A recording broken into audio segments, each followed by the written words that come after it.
kelompok 4 ingin sharing-sharing kepada teman-teman semua mengenai apa itu pemodelan data. Sebelumnya, perkenalkan nama saya Syaida Widya dengan NIM 066. Saya Dina Faregi dengan NIM 047. Saya Jessica dengan NIM 063. Saya Sekala Nadirufia dengan NIM 064. Selamat menyaksikan teman-teman semua. Halo teman-teman, pada kesempatan kali ini aku akan ngejelasin tentang memahami data melalui eksplorasi data. Sebelum itu, kita harus mengetahui nih apa itu eksplorasi data dan mengapa kita perlu mengetahui eksplorasi data. Jadi di sini dijelaskan bahwa eksplorasi data adalah langkah awal sebelum menganalisis data dilakukan. Eksplorasi data dilakukan untuk lebih memahami karakteristik datanya. Dan eksplorasi data dilakukan dengan memvisualisasikan data tersebut. Dan mengapa kita perlu mengetahui eksplorasi data itu? Untuk mengkomunikasikan informasi tersebut akan jauh lebih mudah dalam grafik, chart, atau format visual lainnya. Python merupakan bahasa pemrograman yang dimanfaatkan secara luas oleh berbagai profesi. Dalam analisis data, library Python yang paling populer digunakan adalah Pandas. Sementara SQL atau Structured Query Language merupakan bahasa pemrograman untuk memudahkanmu berinteraksi dengan database dan meningkatkan produktivitas dalam proses pengolahan data. Nah, setelah melihat cuplikan video tadi, kita mengetahui nih ada 4 libraries data analisis. Yang pertama yaitu Pandas, merupakan library yang fokus pada proses analisis data yang berfungsi untuk memanipulasi, persiapan, dan pembersihan data. Yang kedua ada Seabird. Library ini yang fokus pada visualisasi data seperti plot grafik. Yang ketiga ada Matplotlib. Jadi library yang digunakan sebagai plot grafik tambahan dan memperindah hasil dari plot Matplotlib. Dan yang terakhir yaitu NumPy. NumPy ini merupakan singkatan dari Numerical Python NumPy yang menyediakan dukungan untuk objek array multidimensi besar dan berbagai alat untuk bekerja dengannya.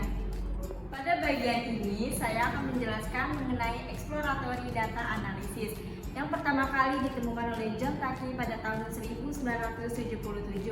Exploratory data analysis atau yang biasa kita kenal sebagai analisis data eksplorasi merupakan suatu pendekatan analisis data guna membuat sebuah ringkasan data atau summary data sehingga mudah untuk dipahami. Dalam exploratory data analysis terdiri menjadi 3 bagian. Yang pertama itu ada univariate analysis, yang kedua itu ada bivariate analysis, dan yang ketiga itu ada multivariate analysis. Di mana univariate analysis merupakan suatu analisis yang memakai satu variabel. Untuk bivariate analysis itu memakai 2 variabel, dan yang terakhir itu ada multivariate analysis yang memakai lebih dari atau sama dengan 3 variabel. Sebagai contoh, dalam penelitian tentang faktor-faktor yang mempengaruhi kinerja karyawan pada perusahaan ABC, analisis univariate dapat digunakan untuk menggambarkan karakteristik karyawan atau karakteristik data seperti umur karyawan, kemudian pendidikan karyawan, gaji karyawan, dan lain-lain.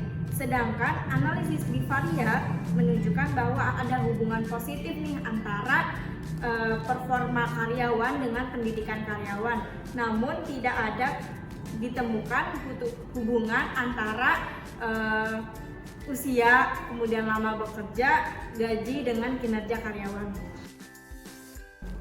Setelah kita mengenal apa itu eksplorasi data, library data, dan exploratory data dan pembagiannya, tahap selanjutnya yaitu data preprocessing. Sebelum lebih lanjut, aku akan ngejelasin apa itu data preprocessing. Data preprocessing merupakan proses pembersihan data dari noise. Salah satu teknik dari data preprocessing untuk mengatasi ukuran database yang besar adalah dengan membagi database menjadi beberapa bagian sehingga akan mempercepat proses scanning data pada saat algoritma data mining diterapkan. Data preprocessing adalah proses mengubah data mentah ke dalam bentuk yang lebih mudah dipahami. Proses ini diperlukan untuk memperbaiki kesalahan pada data mentah yang seringkali tidak lengkap dan memiliki format yang tidak teratur. Pre-processing melibatkan proses validasi dan imputasi data. Tahapan yang digunakan pada data pre-processing yaitu yang pertama, menghapus unnecessary column dari data. Jika pada gambar di video kita bisa mengetahui nih teman-teman, pada tahap ini yang kita lakukan adalah menghapus kolom yang tidak akan diikutsertakan dalam pemodelan. Kemudian simpan data dengan nama cleanup_df, tampilkan rimal rows terata, gunakan drop untuk menghapus kolom dari suatu data. Yang kedua yaitu encoding data. Pada tahap encoding data, gunakan data dari hasil dan analisa sebelumnya cleanup_df untuk merubah value dari data yang masih berbentuk string untuk diubah ke dalam bentuk numerik menggunakan label encode. Lalu gunakan describe untuk melihat deskripsi dari datanya. Yang ketiga, splitting data. Pada tahap ini kita bisa menggunakan data dari hasil dan analisa sebelumnya cleanup_df untuk dibagi datasetnya menjadi dua bagian, yaitu 70% untuk training dan 30% untuk testing. Berdasarkan variabel predictor X dengan targetnya Y, gunakan train_test_split untuk membagi data tersebut. Sertakan value_counts untuk mengecek apakah pembagian sudah sama proporsinya. Kemudian simpan hasil splitting data dan menjadi x_train_y_train_x_test dan y_test. Uji performa model. Uji performa model terdiri atas dua, yaitu conversion matrix yang merupakan sebuah tabel memiliki 4 kombinasi nilai prediksi atau disebut predicted value dan nilai aktual atau actual value. Seperti gambar berikut ini. Nah, di gambar itu tuh kan ada 4 kotak tuh, ada TP, FP, FN, sama TN. Masing-masing itu memiliki nama-namanya, yaitu kalau untuk TP true positif, kalau FP false positif, kalau FN false negatif, dan TN true negatif. Kemudian ada classification report. Selanjutnya uji performa model namanya classification report yang merupakan sebuah report sederhana yang hanya dengan sekali coding kita akan mengetahui nilai precision, recall, F1 score, akurasi, rata-rata akurasi makro, dan rata-rata akurasi terbeban. Kemudian teman-teman, setelah kita melakukan tahapan yang kita ketahui, tahap terakhir ialah pemilihan model terbaik. Nah, jadi apa sih pemilihan model terbaik itu? Model yang baik adalah model yang mampu memberikan performa bagus di phase training dan testing model.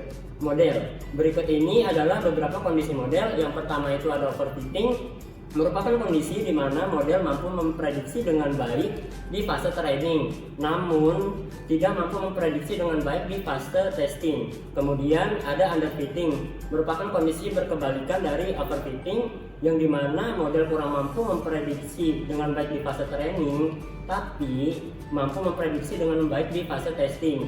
Nah, kemudian ada appropriate fitting, yang merupakan kondisi di mana model mampu dengan sempurna memprediksi di fase training maupun di fase testing. Sekian video penjelasan dari kelompok 4. Semoga bermanfaat untuk teman-teman semua. Kurang lebihnya mohon maaf. Wassalamualaikum warahmatullahi wabarakatuh. See you.